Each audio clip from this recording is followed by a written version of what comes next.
I joined ADL 7 years ago after working for about 10 or 15 years in politics in Washington, D.C. And I really wanted to meet the moment, and I have kids, and I wanted to ensure that the next generation was left better off than I found the world to be.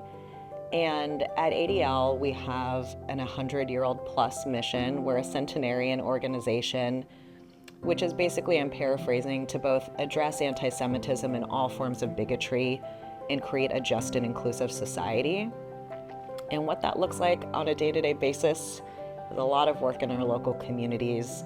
A huge pillar of what we do is education through a No Place for Hate initiative and a lot of work with K-12 schools and educators, which is such a pleasure and also a place where we're facing a lot of challenges when it comes to anti-Jewish bias and anti-Semitism, unfortunately.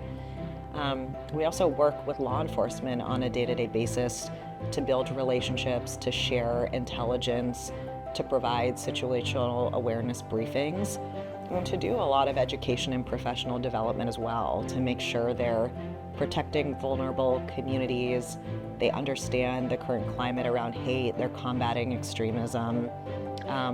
Another big part of what we do is civil rights advocacy, which is my bread and butter, the thing that I love to do the most. Advocating for different policies in state legislatures and with local and federal governments, and galvanizing the wider community to really speak out against prejudice and advocate for better systems and policies.